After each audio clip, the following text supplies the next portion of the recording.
కుటుంబ సమేతంగా కొమరవెల్లి మల్లికార్జున స్వామి వారిని దర్శించుకొని స్వామివారికి ప్రత్యేక పూజలు నిర్వహించిన దేవాదాయ శాఖ మంత్రి కొండా సురేఖ గత ప్రభుత్వ హయాంలో ఆలయం వద్ద ప్రతిపాదనలు చేసి నిర్మాణాలు పూర్తి చేయడంలో విఫలమయ్యారని దేవాదాయ శాఖ మంత్రి కొండా సురేఖ అన్నారు. సిద్దిపేట జిల్లాలో ఉన్న ప్రముఖ శైవ క్షేత్రమైన కొమరవెల్లి మల్లికార్జున స్వామి వారిని కుటుంబ సమేతంగా దర్శించుకుని స్వామివారికి ప్రత్యేక పూజలు నిర్వహించారు. ఈ సందర్భంగా ఆలయ అర్చకులు పూర్ణ కుంభంతో మంత్రి సురేఖకు స్వాగతం పలికారు. స్వామివారి దర్శనం అనంతరం ఆలయ అధికారులు అర్చకులు స్వామివారి తీర్థ ప్రసాదాలు శేష వస్త్రాలు అందించి ఆశీర్వచనం అందించారు. అనంతరం ఏర్పాటు చేసిన మీడియా సమావేశంలో మంత్రి సురేఖ మాట్లాడుతూ కొమరవెల్లి మల్లలను ఇంటి ఇలవేల్పు కావడంతో ప్రతి సంవత్సరం దర్శించుకొని మొక్కులు చెల్లించుకుంటామని మంత్రి తెలిపారు. అలాగే ఆలయం వద్ద నిర్మాణంలో ఉన్న 50 గదుల నిర్మాణం, 100 గదుల నిర్మాణం, నూతన క్యూ కాంప్లెక్స్ నిర్మాణాలు పూర్తి చేసి ఆలయంలో నెలకొన్న సిబ్బంది కొరత లేకుండా చూస్తామని హామీ ఇచ్చారు. దాతల సహాయంతో దేవాదాయ శాఖ నిధులు వెచ్చించి ఆలయం వద్ద పలు అభివృద్ధి కార్యక్రమాలు చేపడతామని మంత్రి తెలిపారు. రానున్న రోజుల్లో మల్లన్న ఆలయం వద్ద మాస్టర్ ప్లాన్ అమలు చేసి ఆలయం వద్ద రహదారులు, మంచినీటి వసతి, పార్కింగ్, పలు అభివృద్ధి పనులు పూర్తి చేసి ఆలయానికి తరలి వచ్చే భక్తులకు ఇబ్బందులు లేకుండా చేస్తామని మంత్రి కొండ సురేఖ తెలిపారు.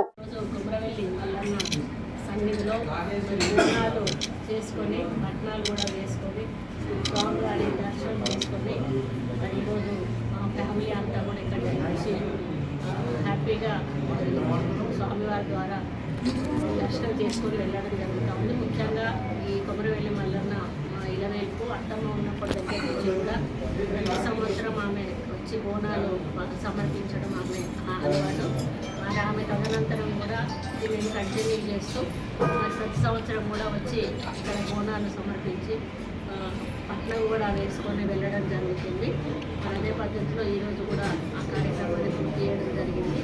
ముఖ్యంగా మరి ఏదైతే ఉందో ఈ సన్నిధి కొమరవెల్లి మల్లన్న సన్నిధి అనేది అభివృద్ధి కావాల్సిన అవసరం ఉన్నది. గత ప్రభుత్వంలో వాళ్ళు కొంత ల్యాండ్ అయితే కేటాయించడం జరిగింది, కానీ అభివృద్ధి విషయంలో ఎటువంటి నిర్ణయాలు కూడా తీసుకోలేదు. ఇప్పుడు మా చైర్మన్ గారు వారి లోపల అదే మాట్లాడుతూ ఉన్నారు. ఒకటి 50 రూమ్స్ చౌల్ట్రీ ఒకటి నడుస్తుంది, ఇంకా 100 రూమ్స్ చౌల్ట్రీ ఒకటి మనం కన్స్ట్రక్షన్ చేయాల్సిన అవసరం ఉంది. ఫైల్ ఏదైతే ఉందో ఎండోమెంట్లో పెండింగ్ ఉందని చెప్పారు. దాన్ని వీలైనంత త్వరలో నేను క్లియర్ చేయడం జరుగుతుంది. అంతేకాకుండా కొంత అవుట్సోర్సింగ్ స్టాఫ్ కానీ డీలీ కానీ తక్కువగా ఉన్నారనేటువంటి మాట కూడా చెప్పడం జరిగింది. ఇంకా కొన్ని మార్పులు చేర్పులు కూడా చేద్దాము అనేటువంటిది. వీటి కొంత మోడర్న్గా అన్నీ కూడా పాత చౌకలు ఉన్నాయి, ఏవైతే ఉన్నాయి విడుదలు పాతవి ఉండడం వలన ఇంత లుక్ కూడా లేకుండా పోతుంది. ఒక పద్ధతిలో క్రమ పద్ధతిలో దీన్ని అభివృద్ధి చేద్దామనేది వాళ్ళు మాట్లాడుతూ ఉన్నాం. తప్పకుండా దీనికి కూడా ఒక మాస్టర్ ప్లాన్ అనేది తయారు చేసి ఏదో అడ్డదిడ్డంగా కట్టుకుంటూ పోతే అది కూడా ప్లాన్ లాగా ఉండదు. కాబట్టి దానికి ఒక ప్లాన్ అనేది ప్రిపేర్ చేసి ఆ ప్లాన్ ప్రకారం ఒక్కొక్కటి కొంతమంది డోనార్స్ వస్తుంటారు, కొంత మనం డెవలప్మెంట్ గుడి ఫండ్ తీసుకోవచ్చు, అవసరమైతే ఎండోమెంట్ ఫండ్ తీసుకోవచ్చు. ఈ విధంగా ఎన్నో రకాలుగా మనం అభివృద్ధి చేసేటువంటి అవకాశం ఉంది. కాబట్టి రాబోయే రోజుల్లో దీన్ని ప్రత్యేక దృష్టితో చూస్తూ మనకు ఒక ప్రణాళిక అనేది సిద్ధం చేసి ఆ ప్రణాళిక ద్వారా ముందుకు పోతామని తెలియజేస్తా ఉన్నాను. మరి స్వామివారి దర్శనం చాలా బాగా జరిగింది. ఈరోజు ఆఖరి రోజు అగ్ని ఉండాలి అనేటివి కూడా ఈరోజు రాత్రంతా కూడా ప్రజలు పెద్ద ఎత్తున రావడం జరుగుతుంది. దీంతో ఈ యొక్క మన జాతర ముగుస్తుంది.